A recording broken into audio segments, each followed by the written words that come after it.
Hello and welcome to yet another PoE patch recap. This time we have 3.27 Keepers of the Flame patch for Path of Exile 1. Now this patch, the patch notes were pretty tame, so we are going to go over them. It took an hour or two to read, but here is the gist of it.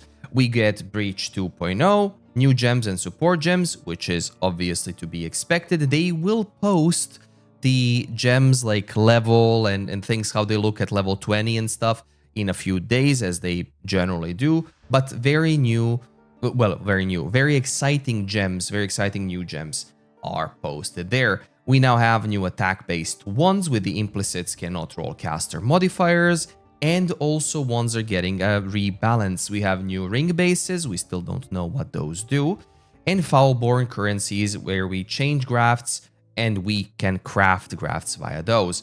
Asynchronous trade plus in-game marketplace is of course coming in, and a full video of that I will do when the time is right in the league, so keep that in mind. And other QL changes from vids on their channel, so you can check those on Path of Exile's YouTube channel. There are plenty of QL changes, like the crafting with alteration augmentation, the rogue disenchant, blight chests are now opened in a radius with one click, etc. Stash tab affinities that are added. This was something that I wanted for a long time. Incubators, scouting reports, ritual items, sanctum tomes, research, and settlers items. That is phenomenal. Like, I've always had an issue with most of these to not have their affinities. They finally have the affinities, so perfect. Next, new ascendancies, which are bloodline classes. These share the ascendancy points with your own ascendancy, so you might want to put 1 point in them, maybe 2 points in them, maybe all of it. It just depends on what you want to do. But of course, we will still have 4 ascendancy points, or 8 total, because 1 is technically 2.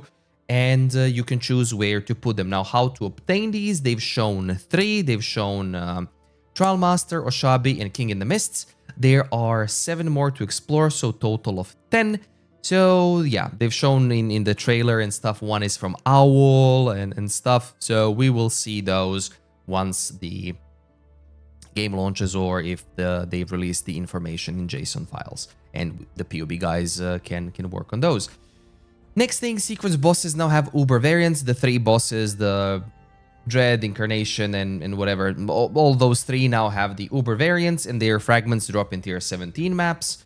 So yeah, tier 17 maps got a slight rebalance, which is also fine. Now, Feared for Maven Invitation has Cirrus and Dread instead of Chayula and Aziri.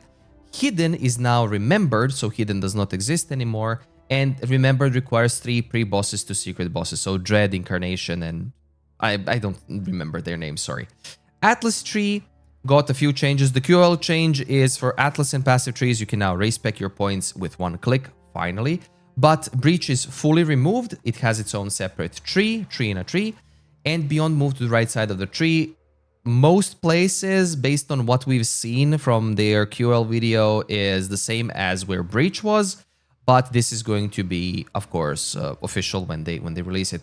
There were some small passives that they rebalanced, like effect of map modifiers and like quantity, rarity, but that's just some small rebalance. Nothing too notable to mention. League changes, general Breach rewards moved to other content or fully removed in 3.27, so some things cannot be obtained anymore. Some things have moved to some other places. This, I assume, is going to be changed / reiterated at 3.28, but for now, that's how it stands. And Harvest Reforge with... Now respects cannot roll mods, and this is Harvest Reforge with like an added lightning modifier with just an extra line. That one is going to help with crafting, which is a good change. Now, spell suppression got a nerf by 20%, so from 50% of spell damage being prevented down to 40%, and removed minion accuracy from the tree. Minions now always hit. which is very good for some builds that use it. Like one of my builds, the Herald of Agony thing, uses the minion accuracy thing, but now it won't need it. So now we save points and we can redo points somewhere else, which is really good. And some skill gems have gotten buffs. Well, most of them have gotten buffs. Some of them have gotten rebalance, and some have gotten nerfs. Most notably, Poisonous Concoction of Bouncing got a rebalance, nerfed the flat damage, but increased the amount of damage you get from the actual flasks. And as an example, a flat buff is Cyclone got 20% buff, 20% more damage. So that's basically it. Some of them have gotten nerfs, like Bama got like gutted by a third, something like that. So yeah, so just a general rebalance. If you have any special needs and wants for your gem, you can check it out in the patch notes, but nothing too major to mention. Now, support gems, small buffs to some. Energy Leech support got slightly changed, but other than that, it's just some small buffs. Now, Ascendancy changes. Chieftain got Nigmaku's buff from 3 to 4 strength. Champion got banners double the duration.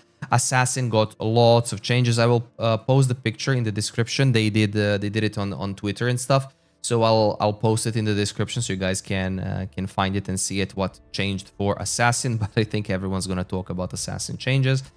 Trickster got GG'd, like they gutted the Trickster. Soul Drinker losing attack speed fully. Spellbreaker no more suppressed but prevents 5% more damage. With the spell suppression node, that's like whatever. And the node where they take less damage, now they take more of less damage. Well, they take less damage. So that's a buff for that one. But currently, as it currently stands, Trickster is GG.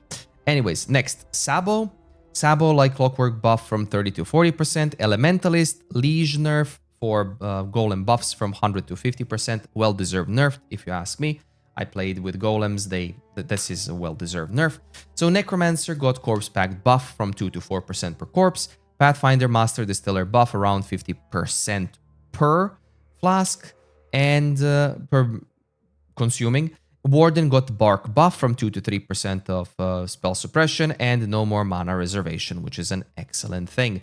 Passive tree, we got minion accuracy is removed from the tree, of course, and Grave Pact grants Chaos Res instead of minion accuracy now. So we'll see how that totally changes, but nothing too important.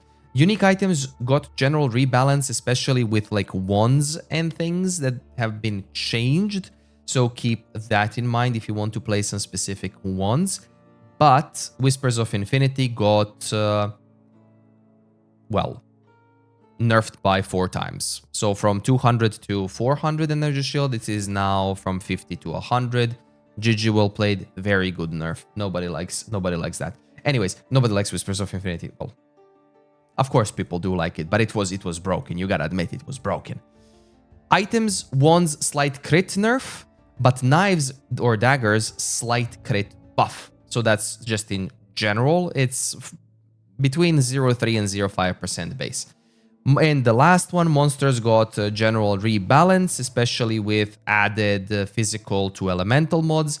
And the most important one, volatile cores no longer ignore block, evasion, and suppression, which should overjoy all of us because this was such an agony to play with in tier 16.5 and 17s that it was insane.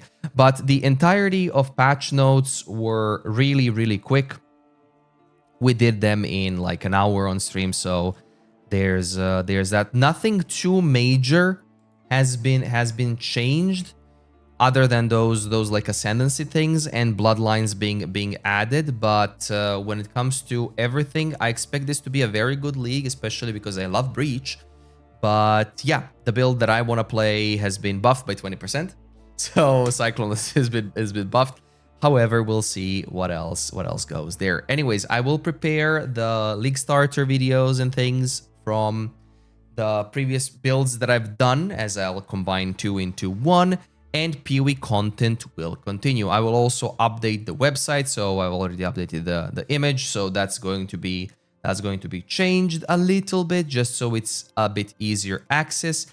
And one final thing, I won't focus too much onto making build guides this time around. I will focus on doing PoE for dummies so that you guys have all the content and everything explained properly and thoroughly for beginners, of course, just so that I have it all done, of course, so that it's easy to access. But other than that, thank you so much for watching the video. Like it if you did.